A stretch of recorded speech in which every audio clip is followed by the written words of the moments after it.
আওয়ামী লীগের কার্যক্রমে নিষেধাজ্ঞা খুব দ্রুতই উঠিয়ে নেওয়া হবে এমন সম্ভাবনা নেই বলে জানিয়েছেন আইন উপদেষ্টা ডক্টর আসিফ নজরুল।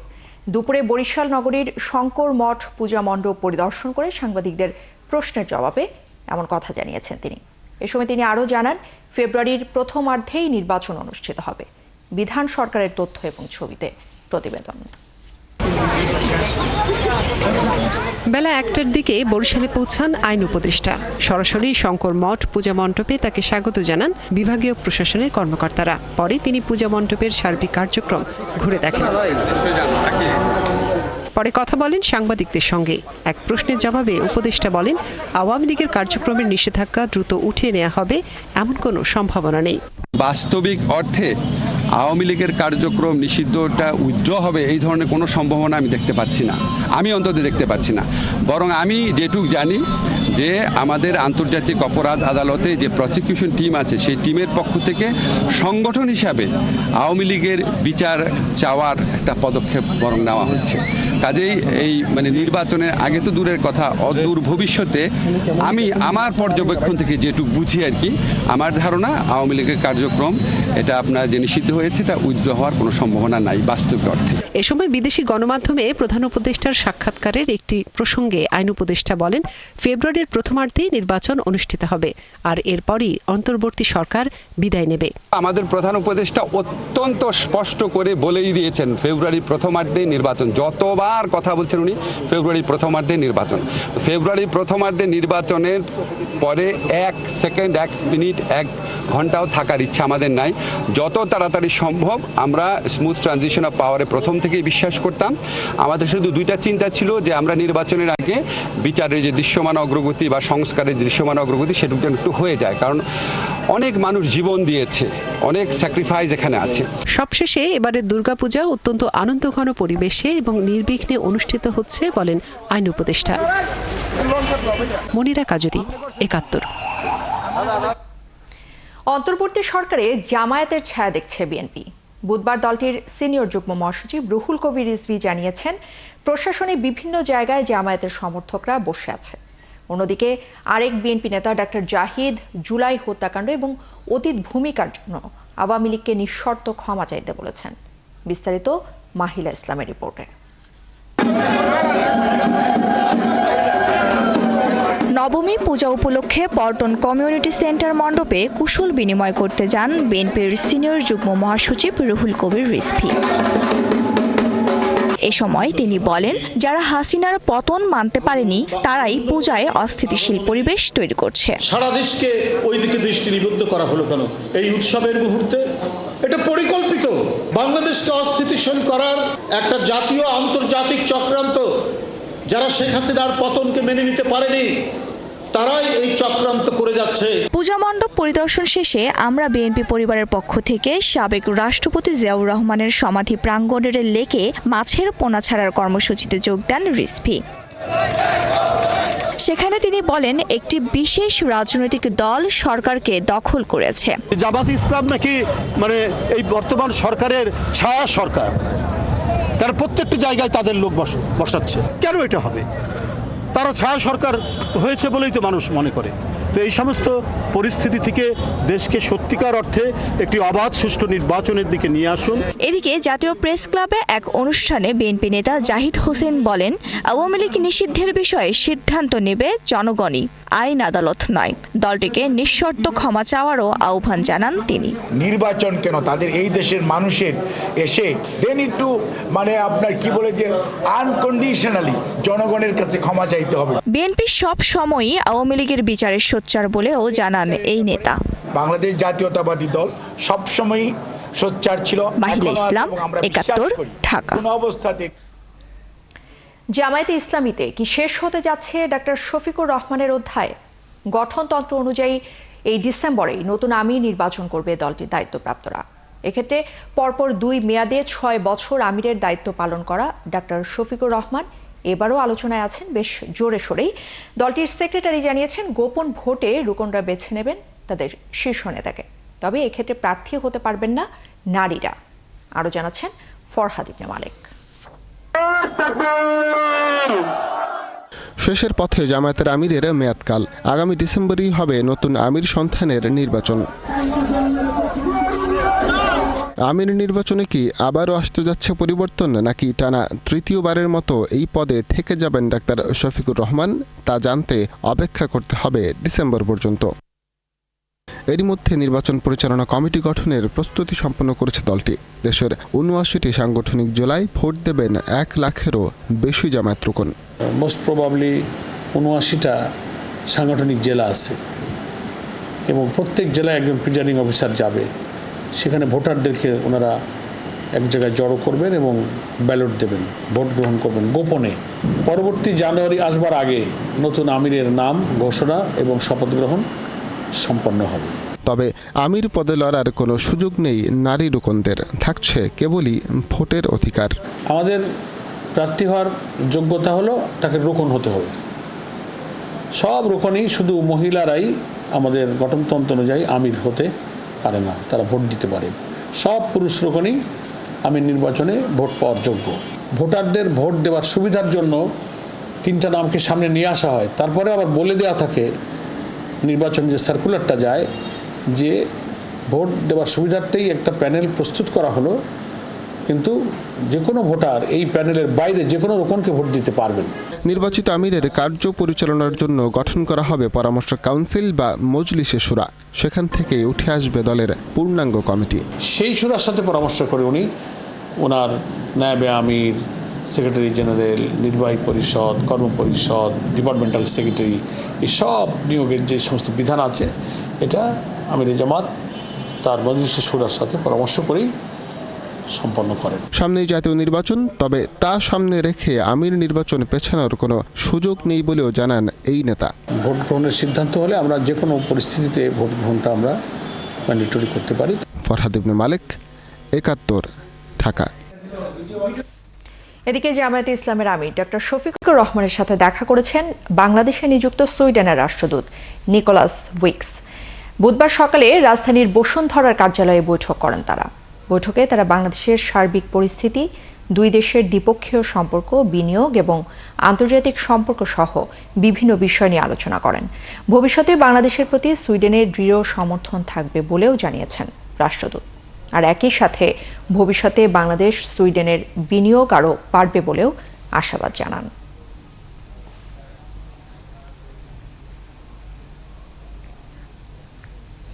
নির্বাচনে এবার সবাই ভোট দিতে পারবে, আর সেই ভোট রাতে নয় দিনেই হবে, এমন মন্তব্য করেছেন ধর্ম উপদেষ্টা আফম খালিদ হোসেন। আর শিক্ষা উপদেষ্টা CR আবরার বলেছেন, বিগত সরকারের আমলে শাপলা হত্যাকাণ্ডকে ধামাচাপা দেওয়ার চেষ্টা করা হয়। বুধবার সরকারি মাদ্রাসা আলিয়ার 246তম প্রতিষ্ঠাবার্ষিকীর আয়োজনে এসব কথা জানিয়েছেন তারা। বিস্তারিত নজরুল ইসলামের প্রতিবেদনে। সকালে রাজধানীর বকশী বাজারে সরকারি মাদ্রাসা আলিয়ার 246তম প্রতিষ্ঠাবার্ষিকী উদযাপন করা হয়। এখানে অতিথি ও আলোচকরা আলিয়া মাদ্রাসার ইতিহাস, ঐতিহ্য, প্রেক্ষাপট ও গৌরবের নানা দিকের কথা তুলে ধরেন। অনুষ্ঠানে ধর্ম উপদেষ্টা অভিযোগ করেন, রাজনীতিকরা তাদের প্রয়োজনে ছাত্রদের ব্যবহার করেন। তিনি কথা বলেন আসন্ন জাতীয় নির্বাচন নিয়েও। আমরা ফেব্রুয়ারিতে নির্বাচন করব। Fair, free, impartial and inclusive election will be held. প্রতিটি মানুষ তার নিজের ভোট দিতে পারবে। আমরা এভাবে এগিয়ে যাচ্ছি। ভোট হবে দিনের বেলা, রাতে নয়। কোনো দেশে নাই, ইউরোপে নাই, অক্সফোর্ডে নাই, ক্যামব্রিজে নাই। আমাদের দেশের রাজনীতিবিদরা ফর দ্য পলিটিক্যাল সেক তারা আমাদের স্টুডেন্টদেরকে ব্যবহার করে। অতীতে ধর্মবিশ্বাস ও পোশাকের কারণে হয়রানির পাশাপাশি জঙ্গি নাটক সাজানো হতো বলে মন্তব্য করেন শিক্ষা উপদেষ্টা। অতীতে ধর্মীয় বিশ্বাসের কারণে নানান তারা হয়রানির শিকার হতে হয়েছে এবং আমার মানুষের পোশাকের কারণে তারা শহরে একটা নাগরিক মর্যাদা নিয়ে যে শহরে চলাফেরা করবেন, এক জায়গা থেকে অন্য জায়গায় যাবেন, সেটা তারা করা হয়নি। আমরা জানি এখানে কিভাবে জঙ্গি নাটক সেখানে সাজানো হয়েছে।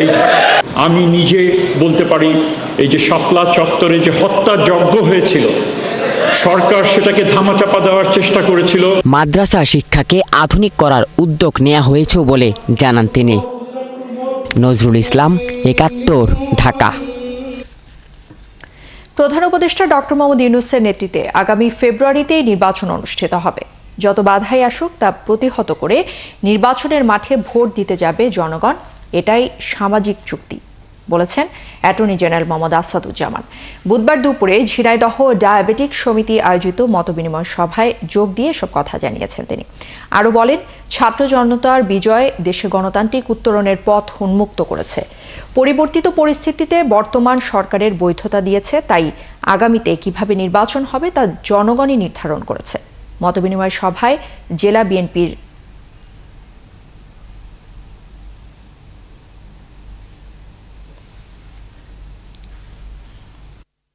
যত ব্যারিকেড আসুক, সেই পথে যত রকম কাটা ছিটানো হোক না কেন, সমস্ত বাধার প্রাচীর উত্তরে বাংলাদেশের মানুষ আগামী ফেব্রুয়ারিতে নির্বাচনের মাঠে ভোট দিতে যাবে। এই নির্বাচনকে ভণ্ডুল করতে, বাংলাদেশের গণতন্ত্র উত্তরণের পথে বাধা হয়ে দাঁড়াতে এসে যদি কোনো খুনি গোষ্ঠী সামনে দাঁড়ায়, আমাদের বাংলাদেশের জনগণ তার সমুচিত জবাব দেবে আইনসঙ্গতভাবেই। খাগড়াছড়ির অবরোধ কর্মসূচি আগামী ৫ অক্টোবর পর্যন্ত স্থগিত করায় স্বাভাবিক হচ্ছে খাগড়াছড়ি। সকাল থেকেই দূরপাল্লার কিছু কিছু গাড়ি সেখান থেকে ছেড়ে গেলেও বাস চলাচল এখনও পুরোদমে শুরু হয়নি। ৪ দিন পর সকাল থেকে শহরের দোকানপাটগুলো খুলতে শুরু করেছে। অবরোধ না থাকলেও খাগড়াছড়ি এবং গুইমারায় বাড়তি নিরাপত্তা ব্যবস্থা অব্যাহত আছে। সেনা টহলের পাশাপাশি বিজিবি এবং পুলিশের তৎপরতাও দেখা গেছে। সদর থানার ভারপ্রাপ্ত কর্মকর্তা জানিয়েছেন, জনজীবন এখন স্বাভাবিক হচ্ছে। সকাল থেকে এখন পর্যন্ত কোথাও কোনো অপ্রীতিকর ঘটনা ঘটেনি। মঙ্গলবার রাতে ছাত্র জনতার ফেসবুক পেজে দেয়া ঘোষণায় জানানো হয়, শারদীয় দুর্গোৎসবের প্রতি সম্মান জানিয়ে এবং প্রশাসনের পক্ষ থেকে দেয়া ৮ দফা দাবি বাস্তবায়নের আশ্বাসের ভিত্তিতে অবরোধ তুলে নেওয়ার সিদ্ধান্ত নেওয়া হয়। যদিও জেলা প্রশাসনের জারি করা ১৪৪ ধারা এখনও বহাল আছে।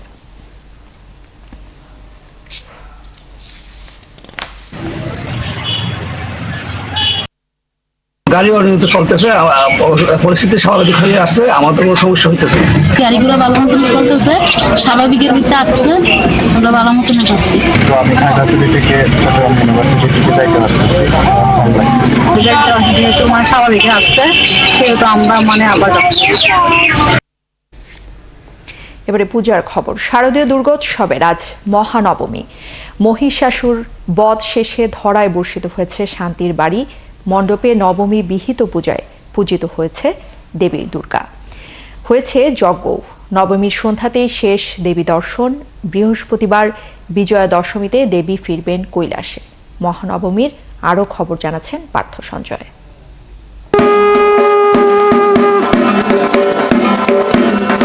মহিষাসুর বধ করেছেন, নবমীতেই দেবী দুর্গা বিজয়া।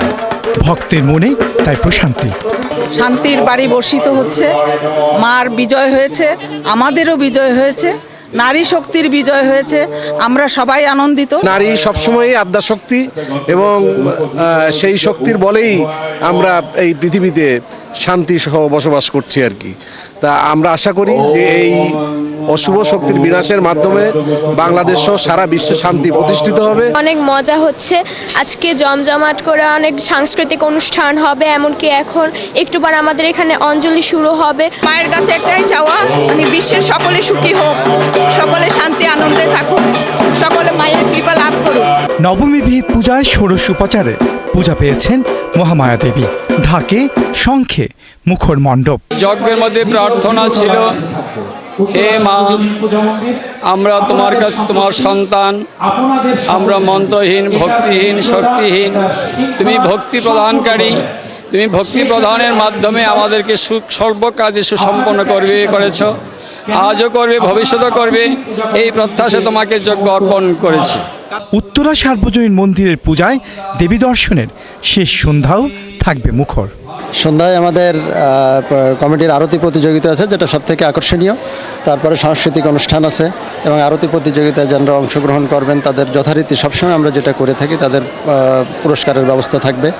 বিজয়া দশমীতে দেবী ফিরবেন দোলা বা পালকিতে চড়ে। বিশ্বাস, ধরায় মহামারী, খরা বা দুর্যোগের আশঙ্কা, তবে ভক্তের প্রার্থনায় সে আশঙ্কা দূর হবে। মহিষাসুর বধের আনন্দ একই সঙ্গে আগামীকাল বিজয়া দশমীতে দেবী দুর্গার বিষাদের সুর, সব মিলিয়ে নবমীর পূজা মণ্ডপ। ভক্তের প্রত্যাশা আসছে বছর আবার হবে। পার্থ সঞ্জয়, ৭১, উত্তরা সার্বজনীন মন্দির, উত্তরা, ঢাকা। এদিকে শারদীয় নবরাত্রির শেষ দিনে আজ পূজিত হচ্ছেন মহামায়া। দুর্গাকে প্রাণ ভরে দেখে নেয়ার ক্ষণ, বিজয়ের আনন্দ আর বিদায়ের বিষণ্ণতা নিয়ে হাজির নবমী। বৃহস্পতিবার বিজয়া দশমী প্রতিমা বিসর্জনের মধ্য দিয়ে শেষ হবে শারদীয় দুর্গোৎসব।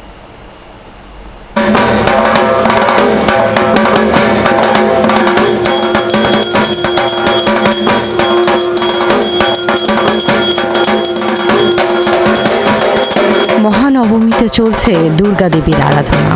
সকালে নবমীর কল্পারম্ভ বিহিত পূজায়, গভীর প্রার্থনায় ভক্তরা। ষোড়শ উপাচারের সাথে ১০৮টি পদ্ম আর নানা নৈবেদ্যে চলে পার্বতীর পূজা, দেয়া হয় আহুতি। নবমী তিথির শেষ সময়ে দেবী দুর্গতি নাশিনী আরাধনা পূজা, দেবীর পায়ে পুষ্পাঞ্জলি অর্পণ। এই সন্ধিক্ষণেই দেবী দুর্গা চামুণ্ডা রূপে মহিষাসুরকে বধ করেন, সব অশুভ বিনাশ হয়। আমাদের আজকে ১৬ কলায় পূর্ণ শান্তি, আমাদের সমস্ত আপদ বিপদ থেকে মুক্তি, আমাদের মর্তবাসীর জন্য, সকলের জন্য একটা পূর্ণ মুক্তি। দেবী চলে যাবেন সেই অনুভূতি আর সকল অশুভ বিনাশের আনন্দ ধ্বনি মিলে ভক্তদের মাঝে হয় মিশ্র উপলব্ধি। ওয়েটটা আসলে খুব সুন্দর। এখন হচ্ছে যে বিদায়, মানে কালকে বিসর্জন, সেটার একটা কোথায় যেন চলে যাবে, আসছে বছর আবার হবে, মনকে আমরা সান্ত্বনা দেয়। সমাজে যে অসংলগ্নতা বা সমাজে যে অসামাজিকতা, সেগুলো মাতার দিব্য শক্তির মধ্য দিয়ে সেই শক্তিকে বিনাশ করেছেন। ঠাকুরের কাছে এই আশা করি, এইবার যেমন আমরা সুখে শান্তিতে ভালোভাবে নির্বিঘ্নে পূজা সেলিব্রেট করতে পারছি, পরের বারও যেন ঠিক এইভাবেই আমাদের দেশে শান্তি বজায় থাকে। I am from north side of India and that too Jammu, so it's very close to us. We enjoy this Durga Puja very much. নবরাত্রির এই দিনে সিদ্ধিধাত্রীর উপাসনায় সংসারে সুখ আর সমৃদ্ধির কামনা করেন অনুসারীরা। বাকি সময়টা আনন্দ নিয়ে মণ্ডপে মণ্ডপে প্রতিমা দর্শনের প্রত্যাশা থাকে সবার। মন খারাপ তো হয়, কিন্তু তার মাঝেও এই উৎসবটা প্রতি বছর একবার আসে, খুব ভালো লাগে, ফ্যামিলির সাথে এনজয় করি। তো আজকে সারাদিনটা চেষ্টা করব বিভিন্ন মণ্ডপে ঘুরে ঘুরে মাকে একটু দেখার জন্য। কালকে যেহেতু দশমী, কালকে শাঁখারি বাজারের মণ্ডপগুলো দেখার ইচ্ছা আছে, একের পর এক পুজো দেখতে পারবো। পরিবারের জন্য যাতে এই লিস্টটা লম্বা হয় এবং না পাওয়ার লিস্টটা যাতে ছোট হয়, এটাই প্রার্থনা। বধ করার আনন্দ নিয়ে নবমী উদযাপন করে দশমীতে দেবীকে বিদায়ের অপেক্ষায় রয়েছে ভক্তরা। তাই মণ্ডপে মণ্ডপে যেমন আনন্দ বিরাজ করছে, তেমনি একটা বিষাদের সুর বিরাজ করছে। তাই ভক্তরা মায়ের কাছে প্রত্যাশা করে বিশ্বময় যেন শান্তি বজায়। ফারহানা ন্যান্সি, ৭১, ঢাকা। সংবাদ সংযোগে আরও একটি বিরতি নিচ্ছি, ৭১-এর সাথেই থাকুন। বেলি রোড এবং খিলগাঁও অগ্নিকাণ্ডের পর রাজধানীতে নতুন রেস্তোরাঁ খোলার জন্য জায়গা ভাড়া দিচ্ছে না বেশিরভাগ ভবন মালিক। এর ফলে নতুন শাখা খোলা যাচ্ছে না, আর কেউ ব্যবসায় আসতেও পারছে না। রেস্তোরাঁ ব্যবসায়ীরা আশঙ্কা করে বলছেন, কমপ্লায়েন্সহীন এবং অগ্নিকাণ্ড ও হয়রানির ভয়ে হয়তো ভবন মালিকরা জায়গা ভাড়া দিতে চাচ্ছে না। জাহিদুল ইসলামের প্রতিবেদনে বিস্তারিত। চলতি বছরের ২৯ ফেব্রুয়ারি রাজধানীর বেইলি রোডের একটি রেস্তোরাঁয় ভয়াবহ অগ্নিকাণ্ডে নিহত হন ৪৬ জন, আহত হন অনেকে। এরপর জুনে খিলগাঁও আগুন লাগে আরও একটি রেস্তোরাঁয়। নিহত না হলেও তখন দগ্ধ হন কয়েকজন। রাজধানীর রামপুরায় এই রেস্তোরাঁয় ক্রেতা সমাগম সন্তোষজনক। এর আরও একটি শাখা আছে খিলগাঁওয়ে। মালিক বলছেন, রাজধানীতে তিনি আরও শাখা খুলতে চান, কিন্তু কোনো ভবনেই রেস্তোরাঁর জন্য ভাড়া পাওয়া যাচ্ছে না। বাড়ির মালিকদের মধ্যে একটা ভীতি ঢুকে গেছে যে রেস্টুরেন্ট ব্যবসা মানে একটা বড় ধরনের একটা ঝামেলার ব্যবসা। কমপ্লেক্সমেন্ট একটা ব্যবসা করতে গেলে ৩ থেকে ৫,০০০ স্কোয়ার ফিট লাগে, এত বড় জায়গা কমার্শিয়াল স্পেসে পাওয়াটাও সংকট। মালিক সমিতির দাবি, নতুন রেস্তোরাঁর জন্য সরকারের কয়েকটি দপ্তরের অনুমোদন লাগে। বিভিন্ন জায়গায় মোবাইল কোর্ট চলতেছে এবং বহু বাড়িওয়ালা রেস্তোরাঁ ছেড়ে দিতে বলছে, বহু ব্যবসায়ী পথে বসে গেছে। ডিসি লাইসেন্স, পর্যটন লাইসেন্স এবং ট্রেড লাইসেন্স পর্যন্ত 2 সিটি কর্পোরেশনে কেউই বাংলাদেশে ঢাকা শহরে দিচ্ছে না। তো এইভাবে তো ব্যবসা করা ভেরি ডিফিকাল্ট। নগর পরিকল্পনাবিদরা বলছেন ভবনের কমপ্লায়েন্স করা রেস্তোরাঁ মালিকদের দায়িত্ব নয়, এটি তদারকির দায়িত্ব গণপূর্ত অধিদপ্তরের। রেস্টুরেন্ট করার ক্ষেত্রে যথেচ্ছ ছাড় রয়েছে, এটা সত্য, অনস্বীকার্য, কিন্তু তাকে নিরাপদ কার্যক্রম পরিচালনার নীতিমালা তৈরি করা রেস্টুরেন্ট মালিকদের দায়িত্ব নয়। এটি সরকারের, গণপূর্ত মন্ত্রণালয়, অন্যান্য মন্ত্রণালয়ের সাথে যোগ সাজস্য করা দরকার। অগ্নি নির্বাপন বিভাগের সাবেক এই মহাপরিচালক বলছেন ভবনের নকশা অনুমোদন এবং এটি কিভাবে তৈরি হচ্ছে সেগুলো দেখার জন্য সরকারের কয়েকটি মন্ত্রণালয় থাকলেও তাদের আইনে সমন্বয় নেই। কিভাবে বিল্ডিংটা কোনভাবে কমার্শিয়ালি হবে না আপনার আবাসিক হবে, এটা কিন্তু উল্লেখ করা থাকে। আসলে বিভিন্ন সংস্থাগুলোর যে নিয়ম নীতিগুলো আছে এর মধ্যে অনেকটা বৈষম্য আছে এবং নিয়ম নীতিগুলোর মধ্যে কিন্তু সঠিকভাবে কিন্তু সমন্বয় নাই। মালিক সমিতি বলছে ঢাকা শহরে প্রায় 25,000 রেস্তোরাঁ থাকলেও বেইলি রোড এবং খিলগাঁও অগ্নিকাণ্ডের পর এই ব্যবসার তেমন একটা সম্প্রসারণ হয়নি। জাহিদুল ইসলাম, 71, ঢাকা। সংবাদ সংযোগে আরও একটি বিরতি নিচ্ছি, 71-এর সাথে থাকুন।